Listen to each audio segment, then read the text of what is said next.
Okay, चलिए find out करते हैं। अब आपको जो नंबर्स दिए गए हैं वो मल्टीप्लिकेशन में दिए गए हैं। अभी हमने देखा था फ्रैक्शन के फॉर्म में दिए गए थे n/d के फॉर्म में। अब आपको यहाँ पर वही चीज़ें मल्टीप्लिकेशन में दी गई हैं।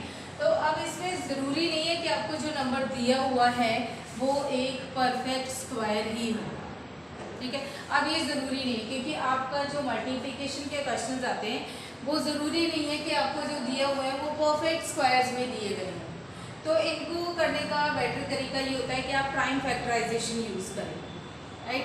प्राइम फैक्टराइजेशन मेथड आप यूज़ करेंगे, वो भी आप बहुत शॉर्टकट में यूज़ कर सकते हैं। वहाँ पर जहाँ पर आपका सोल्यूशन कोई नहीं देखता, जैसे एंट्रेंस एग्जाम्स होते हैं वहाँ पर सोल्यूशन कोई नहीं देखता है, तो you have to just solve the question to find out the answer. वो आप मेथड कोई भी यूज़ करें, लेकिन जहाँ आपको सोल्यूशंस दिखाने होते हैं तो वहाँ आपको परफेक्ट मेथड दिखाना होता है कि आपने किस तरीके से कौन से मेथड से इसे सॉल्व किया है।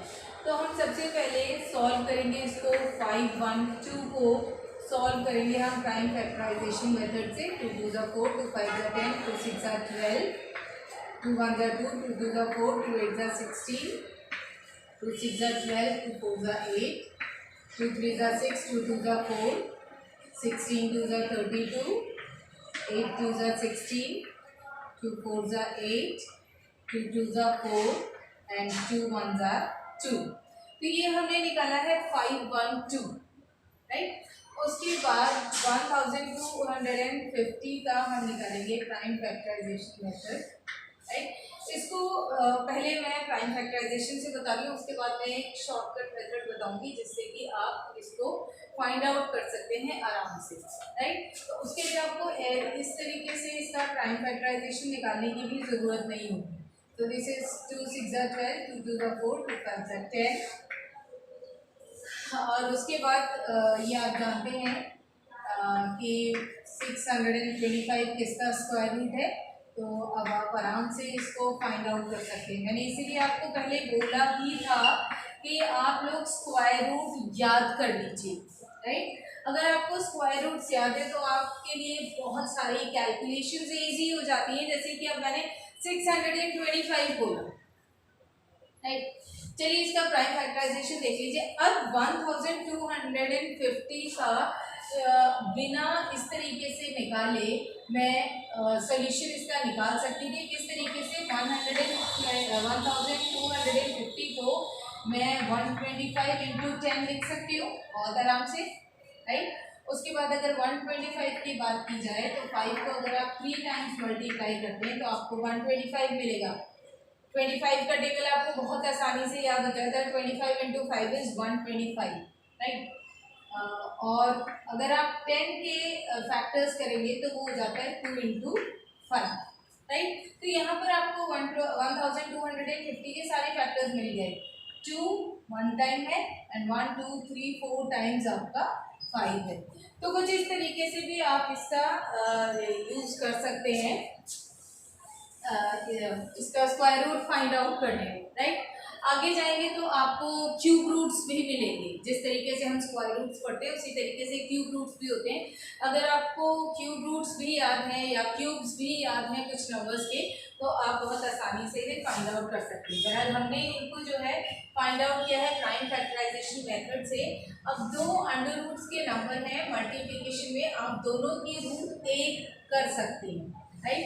मीन्स इसको मैं कुछ इस तरीके से भी लिख सकती हूँ, एक ही अंडर रूट के नीचे, राइट। एक ही छत के नीचे मैं दोनों को ही रख लेती हूँ। अब यहाँ पे इनके प्राइम फैक्टराइजेशन भी जितने भी फैक्टर्स हैं वो लिख लेते हैं, राइट। कितने 1 2 3 4 5 6 7 8 9 टाइम्स 2 है। 1 2 3 4 5 6 7 8 एंड 9।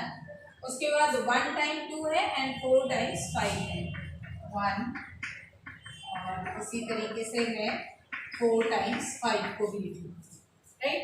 अब यहाँ पर क्या करना है, क्योंकि अंडर रूट निकालना है और आपके पास इस तरीके से है जैसे हमने पाइथागोरस थ्योरम में किया था, सबके पेयर्स बनाए थे यहाँ पर, राइट।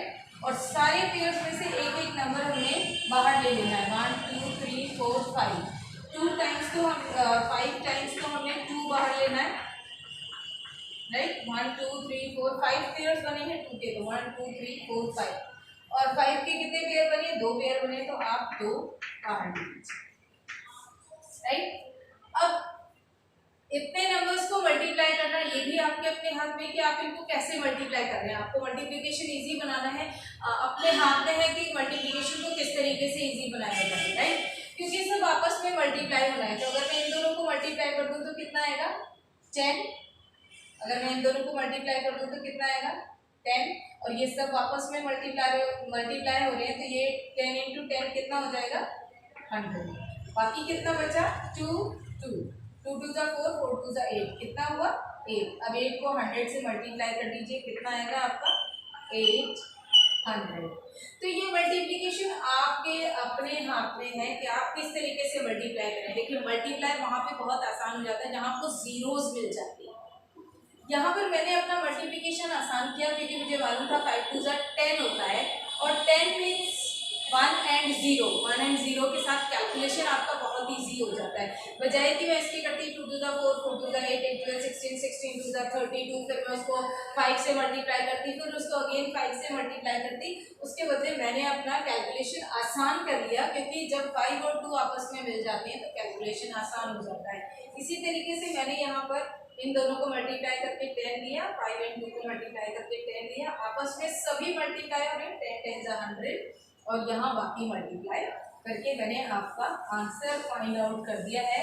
सो हमेशा याद रखिए मल्टीप्लिकेशन आपके अपने हाथ में है, और मल्टीप्लिकेशन का आंसर देखा जाता है, ये नहीं देखा जाता कि आपने किस तरीके से मल्टीप्लाई किया है, राइट। तो जितना आप टाइम सेव कर सकते हैं इसके लिए उतना आप टाइम सेव करिए मल्टीप्लिकेशन में।